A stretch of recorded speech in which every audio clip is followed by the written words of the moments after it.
Guys welcome to আড্ডাশো। তো আলু পরোটা তো আপনারা অনেকেই খেয়েছেন, কিন্তু এইরকমভাবে একবার ট্রাই করে দেখতেই পারেন। আর আমার মতো যাদের খাই ব্যাপারটা রয়েছে তাদের জন্য তো এটা ভীষণই মজাদার। জল খাবারের ক্ষেত্রে এরকম আলু পরোটা হলে তো মন ভরে যায়। আর আমার মতো যদি গুণটা থেকেই থাকে পেটুক, তো সেক্ষেত্রে আর বলার কিছু নেই। তো চলুন দেখে নেওয়া যাক এই সুন্দর রেসিপিটি। তবে এটা বানিয়েছে কিন্তু আমার মা। প্রথমে যেটা করতে হবে, এই যে পাত্রের মধ্যে পেঁয়াজ কুচি, ধনেপাতা কুচি আর তার সাথে রয়েছে গুঁড়ো মশলা, যেটা কিন্তু সবটাই আগে কড়াতে হালকা করে ভেজে নেওয়া হয়েছিল, যার মধ্যে ছিল ধনে, জিরে, মৌরি, গোলমরিচ আর শুকনো লঙ্কা। তো তারপর হচ্ছে আর একটা নুন ছিল, হ্যাঁ সামান্য মতো, আর আলু সেদ্ধ করে নেওয়া হয়েছে এবং আটাটা তো মেখে নেওয়া হয়েছে, কারণ ময়দাটা আমি খাচ্ছিলাম না কদিন, তো সেই জন্য আটা মেখে নিয়েছিল মা। বাট ওটা ময়দা দিয়ে করলে বেশি ভালো লাগবে টেস্টের জন্য। ময়দাটা ঠিক আছে, ময়দা দিয়েই করতে পারেন, যেরকম নর্মালি ময়দা মাখে নুন জল দিয়ে সেরকমভাবে মেখে তারপর আলুগুলোর সঙ্গে ওটা ভালোভাবে মেখে নিতে হবে।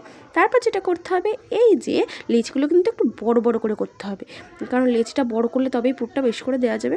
আর লেচিটাকে তারপরে যেটা মেন কাজ, এই যে এরকমভাবে একটু হাত দিয়ে গর্ত করতে হবে, এবং এটাই কিন্তু অনেকটা কঠিন। আর এর থেকেও বেশি কঠিন হচ্ছে একটু বেলাটা, মানে কঠিন কিছু না, কিন্তু আমার মতো যারা একটু মানে রান্নাবান্নার দিকে একটু কম করেছেন তাদের জন্য এটা একটু টাফই প্রথম করলে, বাট করতে করতে হয়ে যায়। যদিও আমি আলু পরোটা এখন বেলতে পারি, তো যাই হোক এরকমভাবে ওটা মানে মতো করে নিয়ে তার মধ্যে মাই আলুর পুরটা দিয়ে সেটাকে ভালো করে বন্ধ করে দেবে।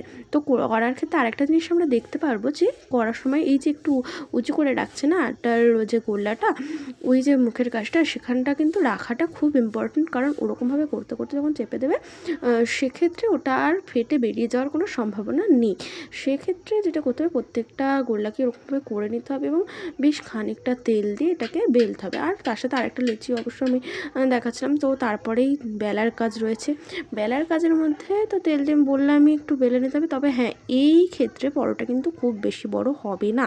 সেক্ষেত্রে যেটা করতে হবে সেটা হচ্ছে হালকাভাবে বেলতে হবে, বেশি চাপ দেওয়া যাবে না, কারণ একটুখানি চাপ দিলেও ওটা ফেটে যাবে। আর ফেটে গেলে মশলাটা যখন বেরিয়ে যাবে তার ক্ষেত্রে অসুবিধা হচ্ছে, সেক্ষেত্রে যতই তেল দিন না কেন সেই তেলটা ও সবটাই টেনে নেবে, সেক্ষেত্রে একটু তেল প্যাচপ্যাচে হয়ে যাবে, তেলটা একটু ভেতরে ঢুকে যাবে পরোটার, সেক্ষেত্রে ওটা মানে বেরিয়ে না যাওয়াই ভালো। তো আস্তে আস্তে এই যে ছোটো ছোটো টাইপসের দেখতে হবে পরোটাগুলো, এরকমভাবে একে একে প্রত্যেকটা পরোটাই বেলে নিতে হবে। এবং তারপরে তো চাটু গরম করতে দেওয়াই আছে একটা সাইডে, সেই চাটু গরম হয়ে গেলে তার মধ্যে একটা একটা করে ভালো করে এদিক ওদিক উল্টে পাল্টে সেঁকে নিতে হবে। এবং এই যে আঁচে ছাঁকতে হবে সেটা কিন্তু একদমই লো ফ্লেমে দেওয়া যাবে না, প্রথমে সেটা করা আছেই হবে, অর্থাৎ হাই ফ্লেমে হবে, কারণ একটু যদি কমিয়ে দেন সেক্ষেত্রে রুটিটা অনেকটা টেনে যাবে, রুটি বলতে পরোটাটা অনেকটা টেনে যাবে এবং ওটা ভালোভাবে ফুলবেও না জিনিসটা। এটা কিন্তু ফুলবে লাস্টের দিকটা, প্রথমেরটা একটু ফুলতে মানে কমই ফুলকো হয়েছিল, তারপরগুলো প্রত্যেকটাই কিন্তু বেশ ফুলকো হয়েছিল। আর যদি অনেকটা টেনে যায় পরোটাটা, সেক্ষেত্রে কী হবে, ওটা অনেকটা টান হয়ে যাবে, যেন ছিঁড়া যাবে না, সেরকমভাবে টেস্ট লাগবে না।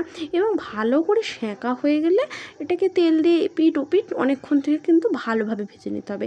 আর আমার মতো যারা একটু কড়া খেতে পছন্দ করেন, মানে একটু লাল তাদের জন্য তো এটা একটু বেশিক্ষণ থেকে করতে হবে। আর কি জানেন তো, লুচি হোক বা পরোটা, আমি কিন্তু শেষের একটা বেলেই থাকি এবং ভেজেও থাকি, ভাজাটা করতে দিতেই হবে, বেলতে নাই দিক। কেন জানেন, কারণ আমি না একটু লাল খেতে পছন্দ করি লুচি পরোটা, সেক্ষেত্রে আমি ওটাকে অনেকক্ষণ থেকে ভাজি একদম কড়া করে। যদি কেউ আমার বানানোর লুচি দেখেন, মানে একদম শেষ লুচিটা, প্রত্যেকটা না, মানে সবারটা আমি নর্মালি করি, কিন্তু আমার জন্য আমি এক পিস ওরকম করি কি পুরো একদম লাল করে ফেলি, সে মানে এমন দেখবেন হয়তো ভাবেন পুড়ে গেছে, বাট পড়ে না, ওটা আমার খেতে খুব ভালো লাগে, এরকম মুচমুচে হয়। তো তারপরে আর কি প্লেটে সার্ভ করে নিতে পারেন শসার সঙ্গে। তবে হ্যাঁ, এর জন্য কিন্তু টমেটো চাটনির থেকেও যেটা ধনেপাতার চাটনি হতো সেটা খুব ভালো হতো, কিন্তু মানে সেই মুহূর্তে তো ধনেপাতার চাটনিটা ছিল না, সেই জন্য আমি টমেটো সস দিয়েই চালিয়ে নিলাম।